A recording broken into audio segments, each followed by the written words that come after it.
अब आगे बढ़ते हैं और ट्रांसमिशन जो हम चल रहा रहे थे इस वक्त साबिक सदर परवेज मुशर्रफ के हवाले से, अब से कुछ देर बाद उनकी नमाज जनाजा अदा की जाएगी, उनको सुपुर्द खा कर दिया जाएगा। उनका जो दौर था वो पाकिस्तान के सुनहरी दौरों में शुमार किया जाता है। पाकिस्तान में रोजगार के बेतहाशा मौके मिले। 2 दिन पहले 5 तारीख को उनका इंतकाल हो गया था। अब्दुल कय्यूम साहब इस वक्त हमारे साथ मौजूद हैं, जरा उनसे मजीद बात कर लेते हैं।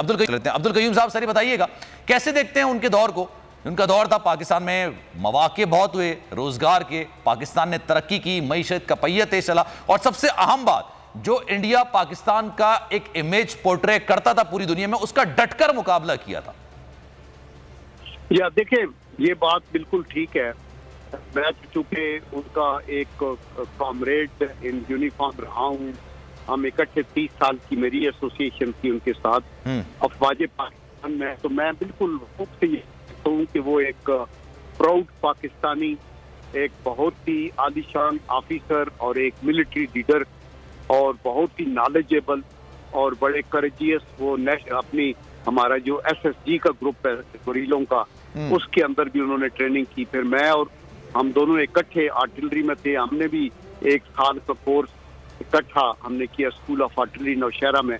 फिर हम मिलिट्री ऑपरेशन डायरेक्टरेट में इकट्ठे थे, तो उनका बेहतरीन कैरियर था। दैट इज वाई वो डायरेक्टर जनरल ऑपरेशन भी रहे, डिव कमांडर भी रहे, कोर कमांडर भी रहे, फिर आर्मी चीफ भी बन गए।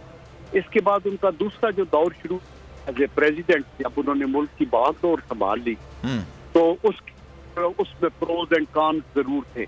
पहला पॉइंट यही था कि उनका जो सियासत के अंदर आना था, उसके अंदर मुख्तलिफ लोगों की मुख्तलिफ आरा होंगी कि जी हमारा, और उनका अपना बिलीफ भी ये था कि वो कहते थे मैं जमहूरियत में मेरा ईमान है और मैं चाहता हूँ कि मुल्क मजबूत जमहूरियत हो, और उसके लिए उन्होंने तगो-दो भी की और बेसिक डेमोक्रेसी या बल्दियाती लेवल के ऊपर उन्होंने अपने तौर के ऊपर जमहूरियत के रूट्स को मजबूत करने की कोशिश की।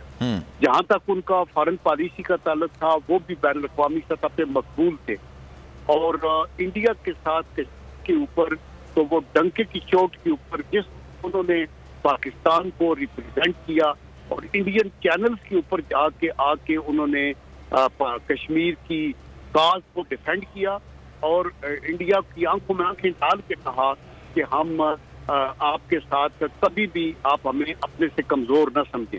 इसी तरह मुल्क के अंदर मुख्तलिफ अदारे चलाने थे, तो जब स्टील मिल की बात आई तो मैं चूँकि 5-5.5 साल पाकिस्तान ऑर्डिनेंस फैक्ट्रीज, तकरीबन 14 फैक्ट्रीज का एक क्लस्टर है, उसका चेयरमैन और CEO रहा। तो मैं रिटायर हुआ फौज से, तो एक दिन के नोटिस पे मुझे उन्होंने कहा स्टील मिल में जाना है, और फिर मुझे कहा कि मेरी आंखों में आंखें डाल के देखो कि आप तो ठीक कर सकोगे। ये उन्होंने उसका अपने एक इंटरव्यू में भी जिक्र किया। तो मैंने कहा जी मैं जरूर कर सकूंगा, लेकिन मेरी 1-2 शर्तें हैं।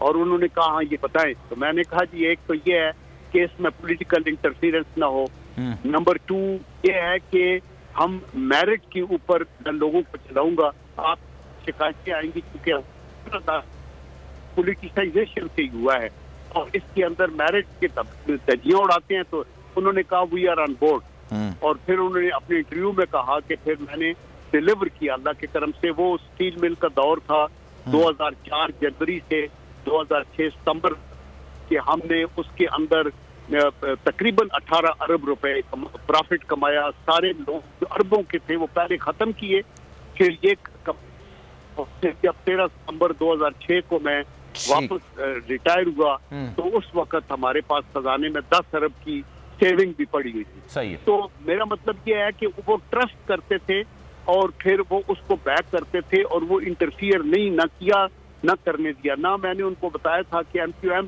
की तरफ से भी और बाकी पॉलिटिकल पार्टीज की तरफ से भी ना हो, तो उन्होंने इंश्योर किया। तो मेरे ख्याल में हम दुआ गो है कि अल्लाह ताला उनको उनकी बख्शिश करे, उनको जन्नत। ठीक है सर, आमीन, हमारी भी यही दुआ है। बहुत शुक्रिया। अब्दुल कय्यूम साहब हमारे साथ मौजूद। जनाब, अगर ये वीडियो आपको पसंद आई है तो लाइक पर क्लिक जरूर कीजिएगा। खूने नाहक बहुत पी चुकी ये जमीन, अब कोई दिन में ये खून उगलने को है। खत्म हो जाएगी ये तमाशागरी, वक्त पलटेगा रोजे जजा की तरह। ये जो पेशावर में ताजा लहू है बहा, एक क़यामत करेगा फलक पर बपा।